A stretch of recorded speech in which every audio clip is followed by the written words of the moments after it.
श्री स्वामी समर्थ. जय जय स्वामी समर्थ.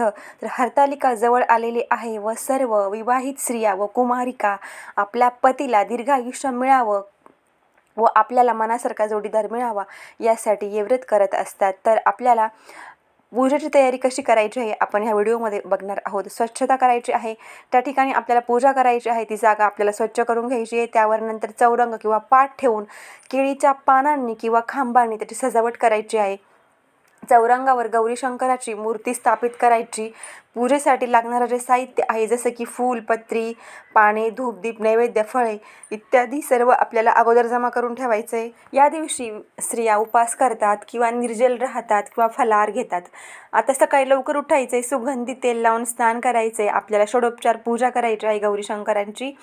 16 प्रकारच्या उपचारांनी पूजा करायची. यामध्ये आवाहन, आसन, पाद्य, अर्घ्य, आचमन, स्नान, वस्त्र, गंध, पुष्प, धूप, दीप, नैवेद्य, नमस्कार, प्रदक्षिणा इत्यादी उपचार करायचे आहे.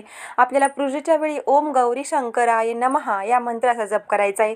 हरतालिकेची कथा देखील ऐकायची आहे. रात्री आपल्याला जागरण करून गौरी शंकरांचं भजन, देवीची आराधना करायची आहे. दुसऱ्या दिवशी सकाळी रुईचं जो पान असतं त्याला तूप लावायचे, ते चाटून मग आपल्याला उपवास सोडायचा आहे.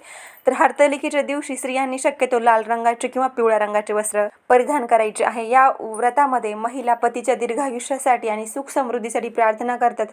तर स्वच्छ केलेल्या जागेवर चौरंग ठेवायचं आहे. चौरंगाच्या भोवती आपल्याला केळीचे खांब लावल्यानंतर रांगोळी काढायची आहे आणि चौरंगावर वाळू आणून पार्वती आणि सखीसह शिवलिंग स्थापित करायचे आहे. उजव्या बाजूस तांदळाच्या एका ढिगावरील सुपारीवर किंवा नारळावर गणपती मांडायचे आहे. समोर 5 विडे मांडून तिथे सुपारी, खारीक, बदाम, नाणे, फळ ठेवायचे आहे. पूजा वगैरे मांडण्याच्या अगोदर आपल्याला दिवा प्रज्वलित करून घ्यायचा आहे. स्वतःला हळदी कुंकू लावून घ्यायचं आहे.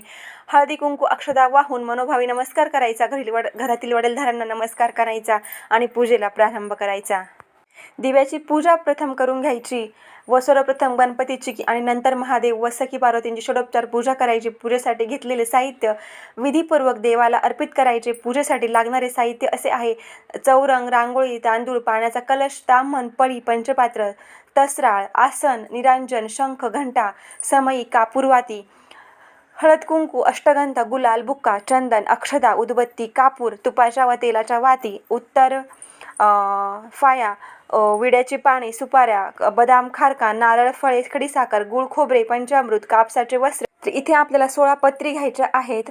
जसे की बेल, आघाडा, मधुमालती, दुर्वा, चाफा, कण्हेर, बोर, रुई, तुळस, आंबा, डाळिंब, धोत्रा, जाई, मरवा, बकुळ, अशोकाचे पाने व्हावी. अशा प्रकारे 16 पत्री व पार्वती मातेसाठी सौभाग्याचे सर्व अलंकार घ्यायचे आहे व पूजा करायची.